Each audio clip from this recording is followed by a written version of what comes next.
Well, it's another Wednesday down here in Studio 40, which means it's another episode of your favorite show, Sports Mecca. Hello, everybody. I'm Lucas Panzica. Next to me for his second time on the desk, Jake Herod. Jake, football season is long gone. Basketball season just came to a close, college basketball season. But the great thing about sports is it always gives us something to watch. With the opening day recently, you're about to go into some playoffs. But let's go ahead and get into it. We're going to start off with some Tennessee baseball. The Vols took on Kentucky last weekend, number 12, Kentucky, another brutal matchup in the SEC that just doesn't stop giving Tennessee these really unfavorable matchups. Yeah, they're 3-6 in the SEC in the conference this season. I was really hoping Dave Serrano would have these guys, with a better record and pushing forward more in the conference this year. But they're kind of starting to look sluggish here right now, and hopefully he can really get things turned around for the good, for the better. They're 17-11 on the season, playing Morehead State tonight. And yeah, it's been a common theme with the Vols, especially last year, a team that was so stacked, so much talent with guys like Christian Stewart and A.J. Simcox that are now gone. Can you really start talking about Serrano being on the hot seat? The only coach to bring two different programs to a College World Series is in Knoxville, and he might be fired. What do you think? You could make that case for him being out of here, but he's brought this team to back-to-back SEC tourneys for the first time since 04-05. And 5 consecutive top 20 recruiting classes in the past, 5 years. So I don't know. I think he potentially could be on the hot seat, especially if they start to have a losing record later on in the season and everything. But I think we need to keep him. He's done a lot for this program. Is really building it back to what it could be and should be.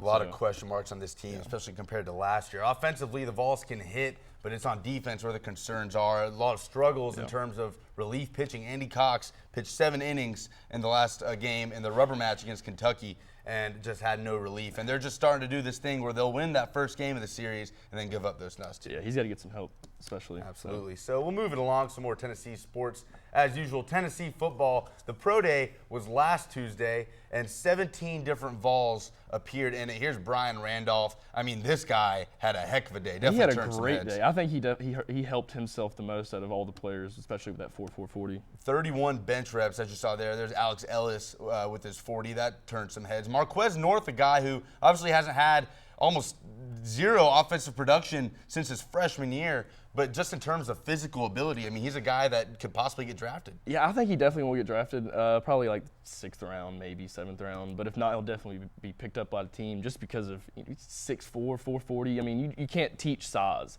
and he can go up and get the ball, and just hopefully he gets with someone with a good quarterback and a good system where he can really thrive in the NFL.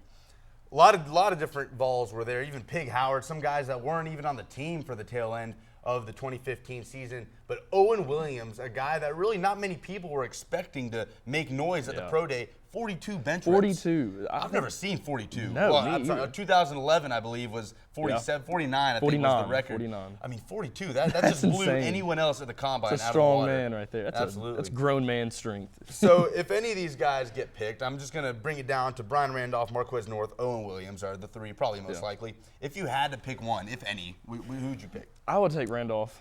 I mean, he started all last year. He had a great season, and I think the fact that he came out and had the 31 reps and ran the 4.40 showed that he had the speed for the NFL.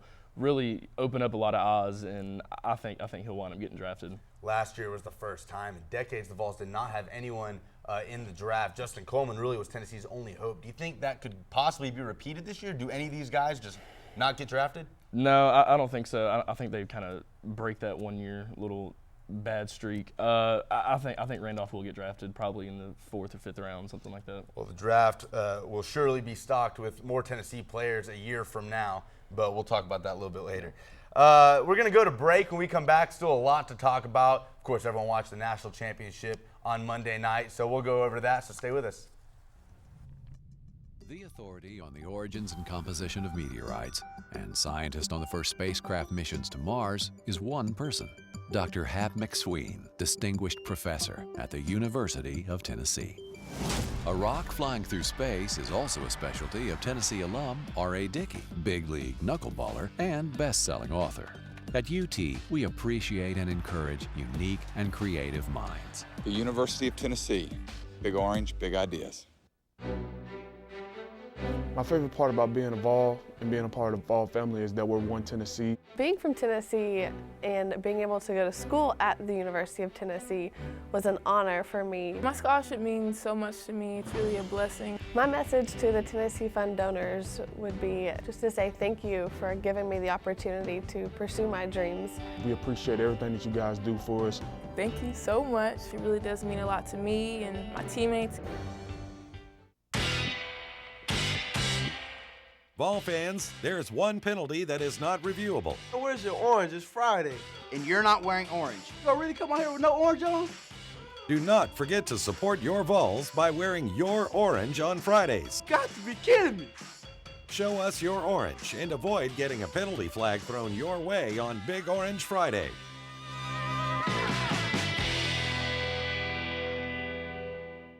Welcome back here on Sports Mecca. So we had the privilege of watching a game on Monday night, a game that's going to go down in history as possibly the greatest national championship ever played in any sport, especially on the college level. But we're going to look into a couple highlights here. We're just going to go ahead and jump to the end of the game. Joel Berry, a lot of people, I thought he was going to be the one taking the shot, but they give it to Marcus Page. The off-balance circus shot. I mean, 4.7 seconds left. This was insane. I thought this was going to be enough to push it to overtime, and I was watching this game and literally jumped out of my seat whenever this happened right here. At the time, looked like it was going to be a historic shot in NCAA history. There's the big man, Michael Jordan, watching. He was there. Arcidiacono here with the assist to Chris Jenkins. You think it's going to overtime, but he ends it there at the buzzer. The junior, I mean, what a finish. Just completely negates Marcus Page's shot, which is unfortunate, but I mean, we just had the privilege of seeing this last night. This is one of the greatest shots we'll ever see in college basketball, and honestly, I can't wait until they come out with the 30 for 30 for this game right here, because that's going to be great. It's only a matter of time. So Villanova gets its first national championship since 1985. Well deserved by head coach Jay Wright and his crew. So now the conversation is it the best title game ever? We haven't seen a buzzer beater in the final since Christian Laettner against Kentucky. Of course, everyone knows they did make a 30 for 30 about that one. They did do that one. Is it? I mean, can you make a case for that? I mean, I think you definitely can make the case for it. I mean, two shots like that back-to-back to end the game, and I really thought North Carolina got the momentum from that shot and was about to go into overtime and take the victory. And for Chris Jenkins to come back down the court with this team and just drain that shot as soon as the clock runs out is just insane. I've never seen anything like it. You got to feel for Marcus Page, 21 points. Bryce Johnson also played well for the Tar Heels, 14 points, 8 rebounds. I mean, really, just about everything you could ask for in a basketball game. It just came down to who got the ball last. But, I mean, that Marcus Page shot really would have been one of the greatest shots in NCAA tournament history had that game gone to overtime. I don't know who would have won, but it still would have been an iconic shot. But really, it's just amazing how, sports works now that it's just completely negated 3 seconds later. It's crazy. And March Madness has definitely proven to be arguably the greatest month of sports ever. Because, I mean, just stuff like this happening almost every single night. Absolutely.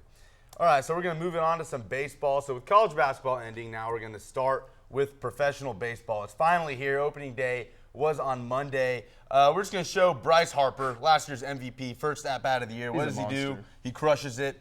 Braves lose to the Nats 4-3. They're playing the second game of the series tonight. What was your main takeaway from opening day altogether? I mean, there's only so much you can get from the first day, and especially when they play 162 games. But, I mean, the Dodgers looked great, in my opinion. They blew out the Padres 15-0 in their game. And David Price looked really, really strong in his first showing as a Red Sox, 10 Ks in their victory. I mean, I don't know. There's going to be a lot of good stuff going on this season, and I don't know. There's going to be a big push for the championship at the end. So, who's your MVP?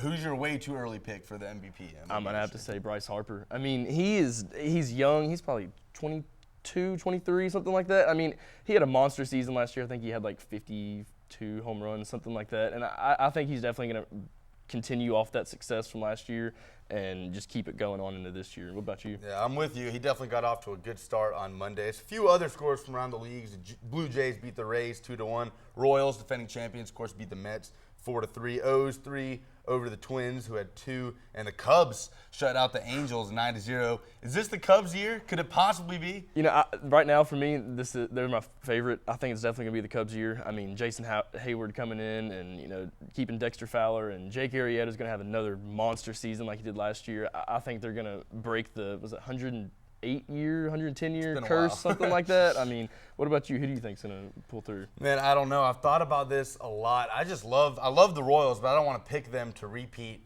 And I hate to pick the same as you, but I love the Cubs. I want it to happen. I think every baseball fan that doesn't hate the Cubs kind of wants this to happen. Yeah. But we'll move it along. So let's talk some NBA. Big game last night. Warriors lose to the Timberwolves at home. They've lost 2 of the last 3. Of course, they lost to the Celtics just a few days ago. I mean, at this point, obviously the Warriors are up top at the Western Conference. Spurs right there behind them, though. Yeah, the Spurs are scary. I think they're the scariest team in my opinion, and you know they're so deep and they're so talented and just so smart with the basketball, and Pop with how many minutes he gives his guys, especially Duncan and Parker and them. I mean, I think they're the biggest threat to the Warriors, and if the Warriors don't make it to the finals, which I don't see that happening, I think the Spurs are going to beat them in 7 games in the Western Conference Finals, but I think the Spurs are going to win the finals if the Warriors don't. So, yeah. So, of course, the talk around the Warriors is beating the 95 Bulls record of 72-10. They're 69-9 with 4 games left on the schedule. They would have to win out to beat the record. They can lose one more and tie the record. Yeah. Obviously, that doesn't affect their playoff status. No. But with 4 games left, they've got home against the Spurs, at the Grizzlies, at the Spurs, and home against the Grizzlies. Do you see them going undefeated down that stretch? No, I don't see that happening. I think the Spurs are definitely going to win at home, and they're going to finish out the season undefeated at home. First team to ever do that, I'm pretty sure, if they'll finish that out. But no, I don't see it happening. I can see 3 out of the next 4 for sure, but I don't see them getting all of it. So you're saying the Warriors end up tying that Bulls record? Yeah, I can see them tying it. I think that's what's going to happen, honestly. So a bold statement came from Scottie Pippen, of course, was a member of that 95 Bulls team, claimed that the 95 Bulls would sweep the current Warriors and that he himself would hold Steph Curry to under 20 points. Pretty bold statement. Of course, the game of basketball has changed so much since 20 years ago when that record was made. But I mean, what did you think? What was your reaction to those comments? That was really bold, very, very bold statement, just because we've never seen anybody like Steph Curry in the history of basketball. Right. Of course, it's easier to say something like that when you can't go out and back it up. Sure, because obviously exactly. the 95 Bulls can't play the current Warriors. Exactly. And I mean, I don't know. I think they would get definitely 1. Charles Barkley said they would only get 1 against them. I think they definitely get 1, maybe 2 or 3, but no doubt about it, the Bulls would win that series. I think they were just too dominant, and Michael Jordan would have just taken away and taken over every single game. So we talked a little bit about the Western Conference. It's really probably going to come down to the Spurs and the Warriors. And you think the Spurs are going to beat them out in the finals and go to the NBA Finals. So let's move over to the Eastern Conference. Right now it's the Cavs sitting up top, and the Raptors are like about 3-4 games behind them. Do you think the Cavs close out the season on top? Yeah, honestly, the East is just so weak compared to the West, and I can't wait until people start coming back to the East and it really leveling back out. But I think the Cavs are just too strong of a team for everyone in the East. I think the Raptors will definitely make a push, but I don't know. The Heat could definitely make a move late in the playoffs, but I don't know. I definitely think the Cavs are going to be in the finals for the East. Well, speaking of the Heat, I have to mention, of course, rookie Josh Richardson out of Tennessee won Rookie of the Month in March. He's been playing fantastic. He's had a great season. I was not expecting this at all, to be completely honest. Okay, so you got the Cavs, and you're saying Spurs, Cavs, and then yeah, Spurs, Cavs, and I'm gonna take the Spurs in 6 in that one, definitely. Okay, a lot of basketball to be played before then, obviously. So now let's do some MVP talk. I guess this late in the season, we were talking about it earlier. You can't really have any sleepers for an MVP right before the playoffs are starting. So it probably just comes down to Steph Curry and Russell Westbrook. Yeah, well, I mean, Westbrook, 17 triple-doubles this season. That's the most since Magic Johnson in 88, 89, and 7 in the past month, which the only person who's ever done that is Michael Jordan. So, honestly, if if the Warriors weren't having the type of year they were having and Steph didn't have the 300 threes and everything that he's doing, I think that Westbrook would definitely be getting the MVP. I mean, he's just consistently going off on everybody every single night, and I think Oklahoma City's going to wind up being his team in the next couple of years. I think KD's going to get out. So how good of a position do you think what Russell Westbrook is in right now to take over and win the MVP? Unfortunately, not a very good position just because of the season they've had and the 69 wins and everything that's been going on and all the buzz. Steph's incredible, and he's definitely going to pull out with the MVP.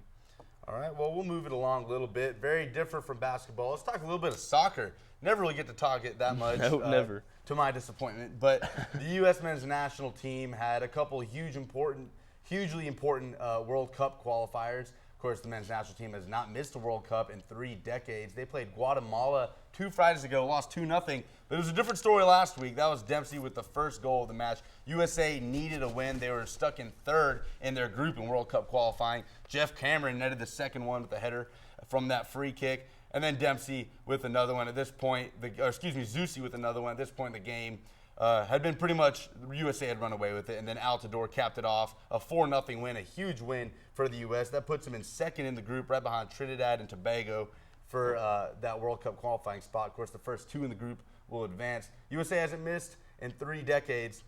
Coach Jurgen Klinsmann has been in a tough spot since he got the U.S. out of the group of death in the 2014 World Cup. But not all the news was surrounding the men, as a couple weeks ago, news came out of the U.S. women's national team filing an action for equal pay. Yeah, and I mean, yeah, that's smart that they do that. I mean, honestly, in my opinion, I think the women's team has done more for soccer in the United States for the men's team. The men's, honestly, they fall short every single time. And I don't know. I just think that the women should definitely be paid as much as the men. I mean, they arguably producing more and they won the World Cup last time. I mean, it's really hard to argue against the women's claim for equal pay because in terms of revenue, they made about $8 million more than the men did last year. The men with disappointments, losing to Jamaica in the Gold Cup, losing games they really should not have lost, losing to Mexico in the Confederations Cup qualifier. And then the women are the perennial powerhouse of the world in women's soccer. They should not get paid less. Right. That's kind of ridiculous in my opinion. And Klinsmann, go back to the men, struggling a little bit. Klinsmann's definitely going to be on the hot seat, I think. If they don't produce here in the next 6 months, a year, whatever, he's going to have to move on, even though he's done so much already and made them improve so much. Right. No, he absolutely has. And then this summer we'll find out more in the Copa America hosted in the U.S. The USA got the group of death again with Colombia, Paraguay, Costa Rica. So we'll see how they fare with that. But my personal opinion, I don't think Klinsmann will be the coach for the next World Cup. I think that he'll be gone. They'll probably bring in someone else. I don't know if they'll stick with the European or foreign guy they did with Klinsmann, or they'll bring in a guy from home, as a lot of people do. And then other news with the women was Abby Wambach arrested for a DUI, which is tough for them, especially in the midst of all this, I don't want to say scandal, but debate. I mean, she's such a role model for she's a huge role model. I mean, every single little girl that playing soccer wants to be Abby Wambach and wears her number and gets her jersey and everything. And it's just really sad to see somebody with this much power and, this well liked by everyone in the nation to just mess up and have a mistake like this. But honestly, she probably might need some help, and so it's just really sad. It's really sad to see somebody have something happen. Of course, she came out and apologized. Wambach, 182 international goals, retired after the World Cup last year. She considered playing in the Olympics this summer, but decided against it. Arguably the greatest women's soccer player of all time, definitely the greatest in U.S. history. But we'll move it along. Lots to talk about in the next segment, so stay with us. We'll go to commercial. Be right back.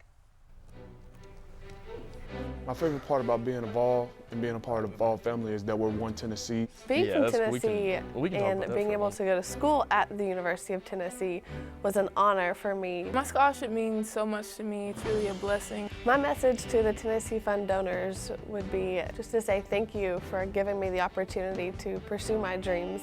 We appreciate everything that you guys do for us. Thank you so much. It really does mean a lot to me and my teammates.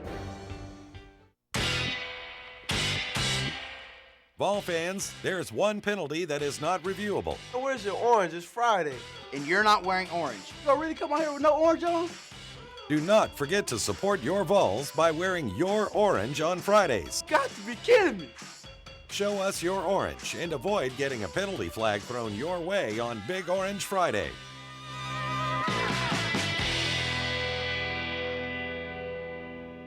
Come on, man. Big orange is our color. Big ideas feed the fire of the volunteer. When you see 16 million colors on a computer screen, understand a Tennessee graduate helped put them there. A Tennessee graduate made it possible for you to hold a conversation with a satellite in the palm of your hand. Our ideas touch your life in ways you can't imagine. Orange is simply a color. Big Orange is a way of life. The University of Tennessee. Big Orange, big ideas. Welcome back to Sports Mecca, everyone. Jake Harrod alongside Lucas Panzica. Lucas, we got a lot to talk about still left. But let's get into the Masters. We got par 3 challenge starting today. The actual tournament starting tomorrow. Who do you think is your favorite? My personal favorite, you're really stuck between 3 guys, like most people probably are. It could be none of these 3 guys. I mean, we don't know. But I love Jason Day. He's really hot right now. He's coming off the Arnold Palmer Invitational victory. He's a guy that is definitely going to turn some heads at the Masters. I'm sure some heads will probably already be turned on him. But in terms of a favorite, I think people are really looking at Jason Day, Rory McIlroy, and, of course, Jordan Spieth. But who's your guy? You know, I'm going to have to be the bandwagon on the show today, and I'm going to have to take Jordan Spieth. I mean, he just blew everyone out of the water last year, and he won the tournament on the second day. So, I mean, I'm hoping that he can build off of that and reproduce everything that he did last year. But he's kind of been struggling. So, I don't know. Jason Day is a good pick, but I'm going to have to stick with Jordan. I personally hope the Masters are not like they were last year. I'd love to see some good golf all the way through the last round. But yeah, like you said, he had it won on the second day. Yeah. So we'll see if he can repeat that. But really, I think a lot of eyes will be on Rory McIlroy, who needs, if he wins this weekend, he will get the Grand Slam. It's something that very few golfers can claim. Yeah. And I have a lot of respect for Rory McIlroy as a golfer. I think that he's definitely capable of winning it this weekend. He was my favorite going in last year, but like you said, Jordan Spieth just blew everybody out of the water. So I think those 3 will be the guys to watch. But then a couple others. Ricky Fowler tees off at about 9 a.m. tomorrow night. Yeah, so a lot of good golfers. Dustin Johnson. I mean, you just can't ask for much more. Yeah, you got Phil Mickelson still. He's always the old lefty. Dude, he always comes up out of nowhere. So gotta love the Masters down at Augusta National. And then another news: Tiger Woods has pulled out of the Masters. What was your reaction to this? Is this really big news anymore? I mean, it's the second time in the last 3 years he's not participating. It's big news because of who he is and what he's been to the game and what he's done. But I mean, honestly, it's time. It's time to hang up the cleats, and it's just he's got to move on. I don't think he's really done anything in a tournament in the past like 5 years, 4 years, something like that. Nothing since the big scandal. Yeah, he came in 17th in the Masters last year, and then he missed the cut in like 4 tournaments in a row. So it's just going downhill, and I want him to retire before it gets even worse. And while he's still somewhat Tiger and somewhat on the top like he used to be, but not really. I don't know. I think he needs to be done. Yeah, we were talking about it yesterday that if he were to come back and win another major, it would be probably considered one of the greatest comebacks of all time, just because of how much of how poorly he's played over the last few years. But yeah, I'm with you. I think really it's his time. It's sad to see such a perennial powerhouse in golf go down like that, but Tiger Woods then not playing in the Masters this weekend. Still plenty of good golf to watch down at Augusta National. So we'll move it along. Let's talk NFL draft. Okay. Titan fan to Titan fan. This should get interesting. Yeah. So pro days are going on now. Like we said, we saw the Tennessee Pro Day last Tuesday. Does that really change much in the eyes of Tennessee or NFL owners and scouts? I think it does. I mean, especially like last year, Titans with Mariota. People were so worried about how is he going to do coming out of under center and in the huddle and everything, and him being able to be in front of coaches like that and kind of have a one-on-one, hands-on experience, and they can, tell him, hey, gonna under center this time, come out of the huddle, getting shotgun, just different things like that, and it really shows his abilities to do things. And it's like Randolph. Randolph wasn't invited to the combine this year, but he ran a 4.40, had a 31 reps, which would have been second most, I think. Would have been the most among defensive backs. Yeah, most among defensive backs and 7th overall. So, I mean, people like that, it definitely oh, we didn't even hear about this guy. So, I mean, it's just kind of it's good for the sport and it's good for all the players for everyone to really get a chance. Right. I think they're good, especially for scouts that know who they want to look at. Yeah. Like you said, Mariota last year. Yeah. So a lot of news then has been surrounding Jalen Ramsey. His pro day was recently put on a show.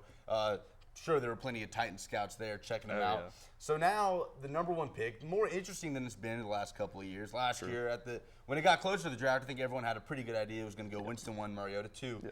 So now I feel like it's kind of between Jalen Ramsey, defensive back from Florida State, and of course Laramie Tunsil, the tackle out of Ole Miss. What's your opinion on that? Well, as a biased Titans fan, the games have been dreadful to go to in the past couple of years. They're so boring. We don't have anybody to excite you about, except for now we have Mariota and we got DGB and now DeMarco Murray. We got some big name guys who'll bring people in the seats. That's what we needed. And I think we need to go out and get Jalen Ramsey. He's a big-time playmaker, going to be a big-time playmaker for years to come. And I just feel like he does more to your defense right away. And I don't know, Tunzel would be a really good pick to protect Mariota for the next probably 8 years. He's probably going to be there in the NFL for a long time. But I just think we need more playmakers and people to get fans excited. I don't know. What do you think? I mean, I'm with you, and Ramsey has grown a lot on me lately, especially since his pro day last week. But, I mean, Laramie Tunsil is just a once-in-a-generation talent. He's struggled a little bit with pass blocking, but, I mean, obviously that's something that can be fine-tuned. My only thing is it's so hard to agree with an organization picking, 3 offensive linemen in the first round in 4 years. I mean, Chance Warmack, Taylor Lewan, and then you go Laramie Tunsil this year. Yeah.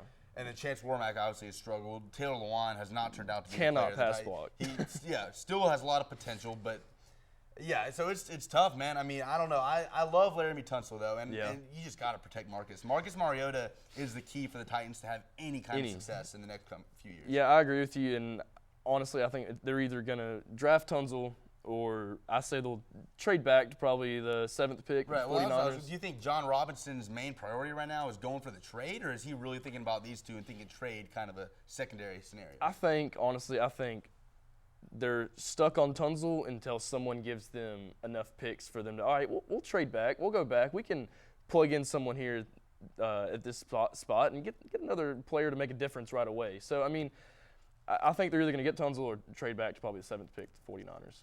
So what's the furthest back you think that John Robinson will be willing to go? I don't say you go out of the top 10. I mean, I've heard about Philadelphia maybe making a push, but I don't think you go out of the top 10 for that pick. So it should be interesting to see. Titans just need bodies. They need people. I mean, it's just been pretty dreadful there. It just needs all over the place, offensive line and secondary, which is what makes it so hard to pick between Tunsil and Ramsey, 2 guys that are just huge talents up at the number 1 spot. Yeah. But we'll move it along. Draft is coming up in a few weeks, so we'll have plenty more to talk about that in the coming episodes of Sports Mecca. So let's talk some spring ball. The theme has been injuries for Tennessee this year. Yeah. Very similar to last year. But I mean, it's hard to blame the coaches for injuries. I mean, injuries happen. But I mean, at this rate, I mean, it's pretty unbelievable. A lot of them are probably precautionary. A lot of them are from 2015 that are just nursing an injury to be fully healthy for the summer. But, I mean, it's just name after name after name are just falling off the board. Yeah, I mean, I think it's a big deal to a certain extent. I mean, you got guys like Barnett and other guys who honestly don't need to be out there in spring practice and getting hit and possibly rolling over an ankle, just anything can happen. Right. And, I don't think it's as big of a deal as what it seems. There's 11 guys out, but you're going to get other guys that get to – make a name for themselves and maybe push for, second string, maybe even a starter. I mean, I don't know. Alexis Johnson is suspended too, so I mean, there's going to be a lot of D-line battles, and hopefully somebody can step up. I agree with you. The D-line is one of the position groups that took the biggest hit in terms of the injury bug this spring. But I mean, guys like Sharon Jones, who still has a lot to prove down at backup quarterback, that'll hurt him. He's out for the spring. Dylan Bates, another guy who has a lot to prove. Jalen Reeves-Maben, of course, has a spot entrenched in the linebacker rotation. Yes, definitely. But that's a big player for the Vols. And then Butch Jones just released information that Austin Smith also will be out for the spring. And Austin Sanders, the offensive lineman who missed all of 2015, is currently out. He could probably make his way back.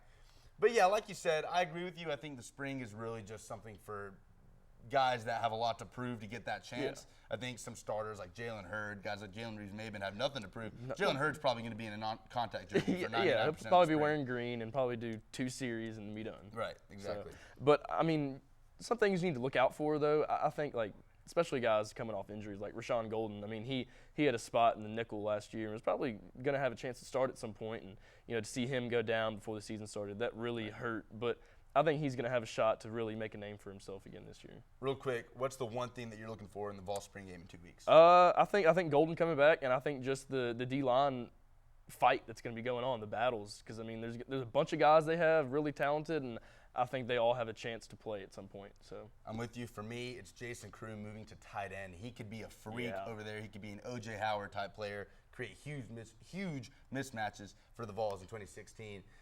So, again, we'll talk a lot more about that next week. Vol spring game is coming up on April 16th. But for now, I'm Lucas Panzica, Jake Harrod. Thanks for watching. We'll see you next time.